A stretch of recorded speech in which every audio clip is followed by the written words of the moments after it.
జీవముతో లేపావు, నీవే పునరుత్థానమును సత్యం జీవం మార్గమును, నీవే పునరుత్థానమును సత్యం జీవం మార్గమును అని పలికిన దేవా నీకే స్తోత్రమయ్యా, అని పలికిన దేవా నీకే స్తోత్రమయ్యా.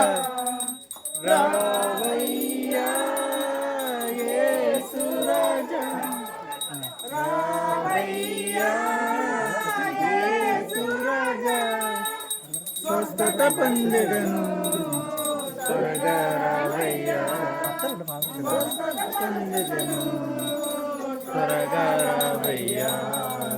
దావీదు కుమార యేసయ్యా నన్ను కరుణించయ్యా, ఒక మాటైనా చాలును దేవా స్వస్థత పొందెదను, నేను స్వస్థత పొందెదను. దావీదు కుమార యేసయ్యా నన్ను కరుణించయ్యా, పెదవులు కాచును పరిశుద్ధాత్మ దేవుడా, పరిశుద్ధత నీయుమా, పరిశుద్ధాత్మ దేవుడా, పరిశుద్ధత నీయుమా. యేసయ్యా నీ ఆత్మతో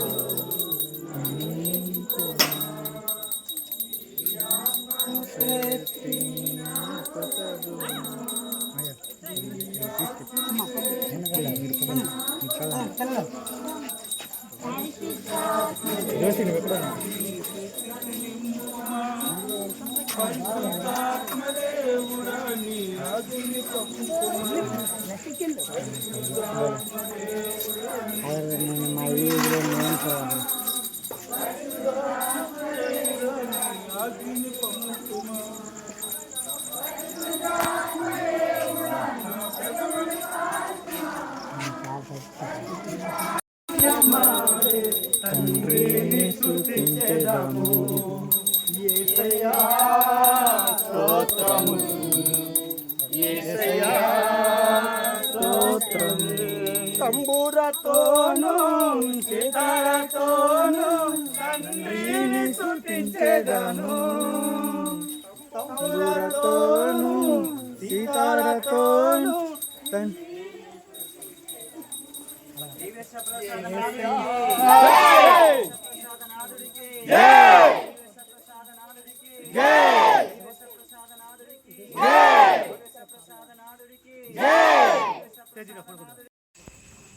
వేలాది దూతలతో నువ్వు పరిశుద్ధి పొగడబడుతున్న యేసు క్రీస్తువా, ఈ యొక్క సాయంకాల సమయం ప్రభు మీరు చేస్తున్న ప్రార్థన ఆలకించండి తండ్రి. గడిచిన కాలం అంతా ప్రభు మమ్మల్ని అందరూ కూడా సజీవులకు ఉంచడానికి ఇస్తున్నాడు తండ్రి. ఇదిగో ప్రభు నీ నమ్మిన వారు మీరు అండి చేయబడి భయం దేవుడు నీ ప్రభు కాబట్టి జ్ఞానం కలిగి వివేకం కలిగి మీరు జీవింపుడు, జ్ఞానంతో నేను ఆకాశానికి నెలకొల్పుతుంది, జ్ఞానంతో భూమికి పలికిన యేసు క్రీస్తువా, ఇక సాయంకాల సమయంలో ప్రార్థన ఆలకించి పితావు తీర్చమని ఈ మనం. లూకాసు వార్త 9వ అధ్యాయము పవిత్ర వచనములు 18 నుండి 22వ వచనం వరకు. లూకాసు వార్త 9వ అధ్యాయము పవిత్ర వచనములు 18 నుండి 22వ వచనం వరకు. ఒక పర్యాయము యేసు ఒంటరిగా ప్రార్థన చేసుకొనుచుండగా ఆయన శిష్యులు కూడా అచట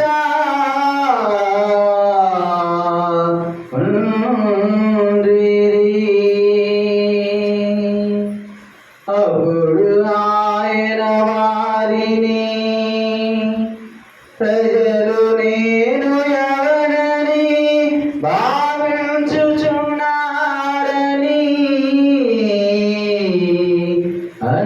అడిగెను. స్నాపకుడగు యోహాను అని కొందరు, ఏలియా అని మరి కొందరు, పూర్వ ప్రవక్తలలో ఒకడు సజీవుడై వచ్చెనని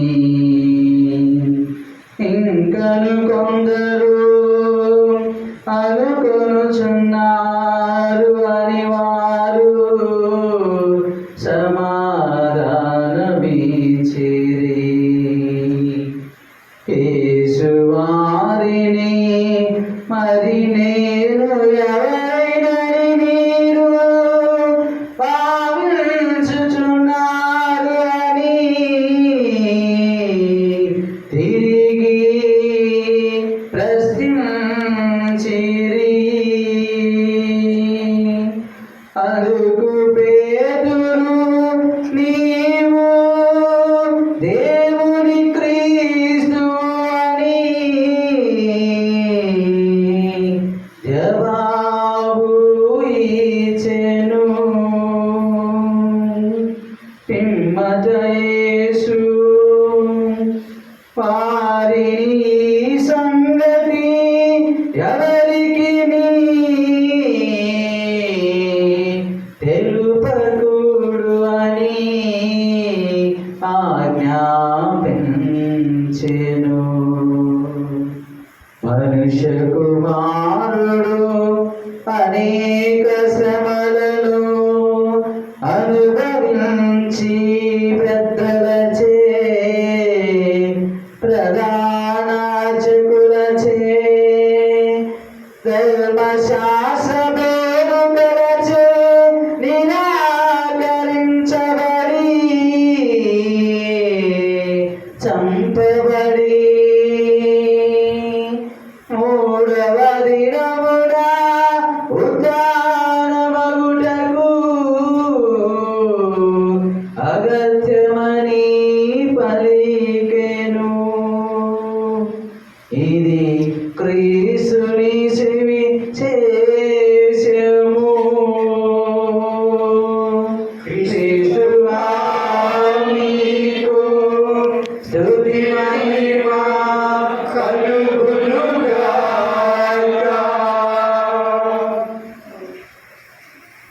ఆ మాటలు గుర్తున్నాయా? ఒకటి అవి పౌలు తౌడు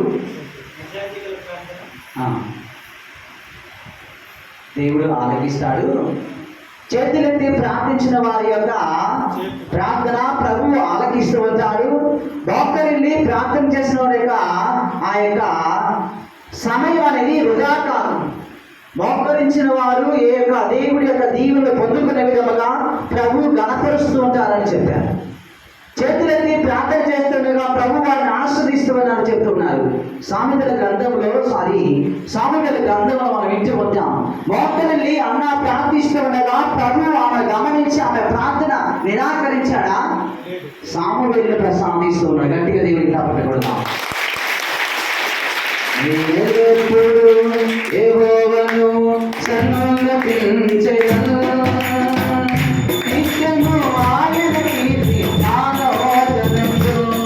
నేనెల్లప్పుడూ యెహోవాను సన్నుతించెదను. అందాల మేలుకే ఆరాధన యేసుకే, అందానముకే తన చిత్తమునకు తలవంచితే, తన చిత్తమునకు ఉంచుదమానలు స్తుతించుదమానలు. నేనెల్లప్పుడూ యెహోవాను సన్నుతించెదను, నిత్యము ఆయనకే నాలోచనలు. నేనెల్లప్పుడూ యెహోవాను సన్నుతించెదను, నిత్యము ఆయనకే నాలోచనలు. అందాల మేలుకే ఆరాధన యేసుకే, అందానముకే తన చిత్తమునకు తలవంచితే, తన చిత్తమునకు తలవంచితే. ఆరాధన ఆపను స్తుతించుట మానను, ఆరాధన ఆపను స్తుతించుట మానను, స్తుతించుట మానను, స్తుతించుట మానను, స్తుతించుట మానను. మోకరిల్లి దివ్య ప్రసాదమును కూర్చున్న అన్న ఎలకన దేవుడి యొక్క మహిమను పొందుకున్నారు. ఈ అన్న ఎలకనాలు ఎవరో కాదు, ఇద్దరు కూడా అక్క చెల్లెలు. ఇదిగో వారికి సంతానం లేదని ఇదిగో ఏ విధముగా అదిగో నిందిస్తున్నటువంటి అక్క ఇదిగో దేవుడి చెంత కూర్చొని ప్రార్థన చేస్తూ ఉండగా అందరూ కూడా మృదు ఎక్కి ఏడుస్తుందని వారు మహిమర్చిపోయి ఎల్కనాను తిట్టడం ప్రారంభించారు. అన్న ఈరోజు ప్రార్థనకు రమ్మంటే, ఈరోజు ప్రభువుని కోరుకోమంటే, మోకరిల్లమంటే, చేతులెత్తి ప్రార్థించమంటే పెద్దగా మనం ఏదో కోల్పోయిన విధముగా మనము ఆలోచిస్తూ ఉంటాం. నిరాశ్చర్య దేవుడు నీకు శక్తిని ఇచ్చే దేవుడు. ఎవరు ఏమన్నా కానీ నువ్వు ప్రార్థన చేస్తూ ఉండగా ప్రభు నిన్ను ఆదుకుంటున్నాడు. కాబట్టి ఇదిగో సొంత అక్క అన్నాను బాధిస్తూ ఉండగా, వేధిస్తూ ఉండగా ఆమె ప్రభువులో ప్రార్థన చేయగలిగింది. కాబట్టి ఆమె మోకాల్చినటువంటి స్థితి మారిపోయింది. ఇదిగో నీ ప్రార్థన ప్రభు చేరేంత వరకు కూడా డోంట్ స్టాప్ ఇట్. అలమాకండి, ఆఫ్ చేయమాకండి. నువ్వు ప్రార్థించమంటే కాస్త ఒళ్ళు బద్ధకం. బీ లైక్ మీ, నాలాగుండు, నా ప్రభువు లాగా ఉండు. నా ప్రభువు నిత్యము కూడా ఆయన ప్రార్థన నిత్యము ఆయన శుభించడానికి, ఆరాధించడానికి, గణపరచడానికి ప్రభు ప్రార్థన ఉండగలిగాడు క్రీస్తు ప్రభు. అందుకే ఈయనను వెంబడించిన వారు నా తండ్రిని చేరుకుంటారని క్రీస్తు ప్రభు యోహాను సెలవిస్తూ ఉన్నారు. అందుకే పేతురు గారు ఏమని సెలవిస్తూ ఉన్నారు? నువ్వేమనుకుంటూ ఉన్నావు నా గురించి? What you think? నువ్వు నా గురించి ఏమనుకుంటూ ఉన్నావు? నా యొక్క స్వభావాన్ని చూసి, నా యొక్క మాటలను చూసి, నా ఆలోచన చూసి వాట్ యు థింక్ అన్నప్పుడు పేతురు గారు పలికిన మాట ఏంటి? నీవు దేవుడి కుమారుని, నీ స్వభావానికి అనుకున్నటువంటి వ్యక్తి ఇదిగో నిజమైన మాటలు వక్కానిస్తూ ఉంటాడు. తండ్రిని స్తుతించెదము, కష్టము కలిగిన నష్టము కలిగిన తండ్రిని స్తుతించెదము. యేసయ్యా